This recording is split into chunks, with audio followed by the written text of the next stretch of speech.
Bonjour, dans cette vidéo, nous allons voir qu'est-ce que le taux marginal de substitution et comment le déterminer graphiquement. Pour commencer, souvenez-vous de la définition de la courbe d'indifférence. Celle-ci indique les combinaisons des différents biens entre lesquels le consommateur est indifférent, c'est-à-dire qu'il lui procure, bien qu'il lui apporte le même niveau d'utilité. Lorsque l'on se déplace sur une même courbe d'indifférence, la satisfaction éprouvée par le consommateur reste donc la même, mais la composition des combinaisons de biens X, la banane par exemple, et Y, la pomme par exemple, se modifie. Lorsque ce déplacement s'opère de gauche à droite, les courbes d'indifférence étant décroissante, la quantité du bien X augmente et celle de Y diminue. En opérant ce déplacement, le consommateur substitue du bien X à du bien Y.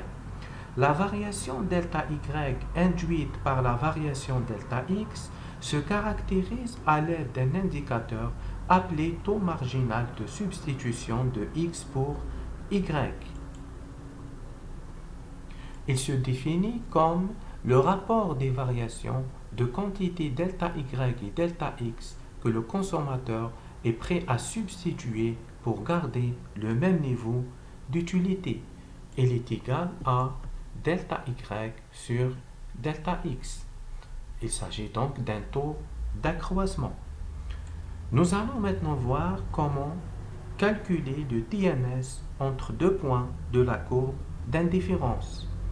Le tableau accompagnant cette figure indique les compositions de 5 paniers de consommation G, K, L, M et N qui procurent au consommateur le même niveau d'utilité totale.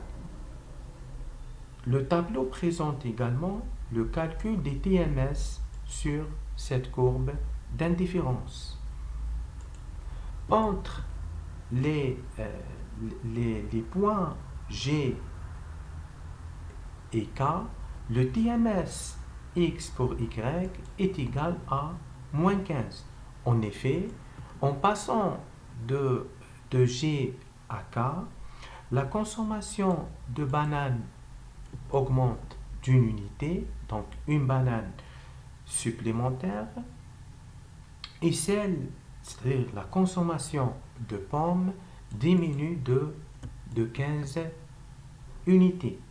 Elle diminue de 40 à 25. Il y a un échange de 15 pommes contre une banane supplémentaire. Le consommateur est prêt à renoncer à 15 pommes pour obtenir une banane supplémentaire. Le TMS est le nombre d'unités de pommes auquel le consommateur renonce pour obtenir une banane supplémentaire. Nous procédons de la même manière pour calculer le TMS entre les différents autres points.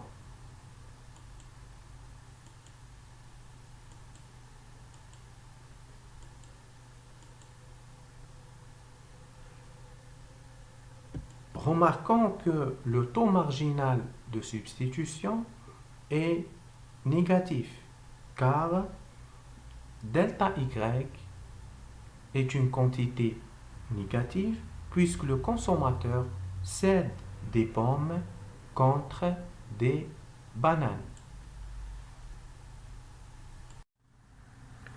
Les économistes préfèrent souvent exprimer un nombre négatif par sa valeur absolue. C'est pourquoi on nomme généralement le signe du TMS pour ne s'intéresser qu'à sa valeur absolue.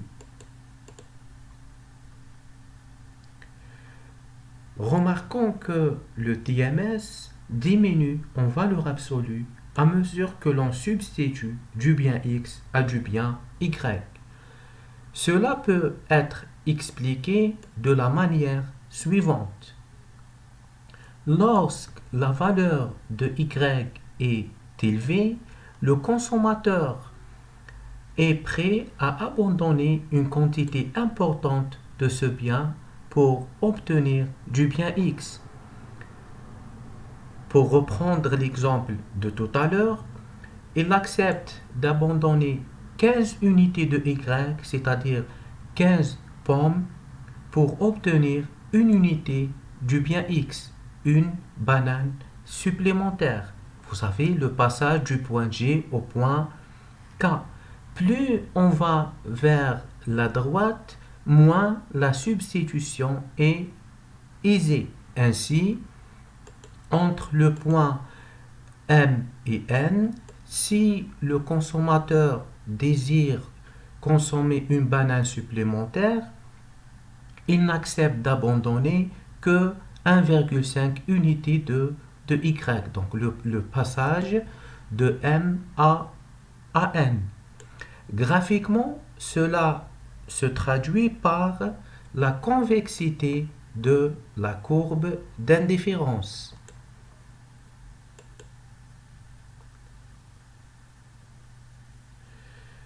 Nous venons donc de voir comment calculer le TMS entre deux points de la courbe d'indifférence, entre G et K, entre K et L et M et N. Nous allons voir maintenant comment calculer le TMS en un point de la courbe d'indifférence, le point K par exemple. En économie, en effet, il est rare que les phénomènes connaissent d'amples variations.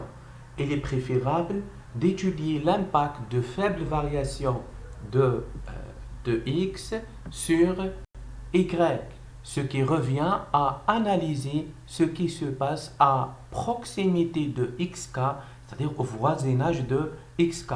C'est-à-dire, au lieu d'une banane supplémentaire, on va considérer un delta x qui tend vers 0, des variations infinitésimales. Donc à partir de cette valeur de x, xk, on va ajouter un delta x qui tend vers 0, 0,001 par exemple. Par construction, la dérivée première de la fonction f au point xk indique la valeur du taux d'accroissement de y par rapport à x lorsque delta x tend vers 0. On la note, f' de xk est égal à la limite quand delta x tend vers 0 de delta y sur delta x, soit dy sur dx. Pour des variations infinitésimales, il est donc possible d'assimiler le calcul du TMS à la valeur de la dérivée au point k d'abscisse xk, et cette expression représente aussi la pente de la droite tangente à f de x au point k. Et merci.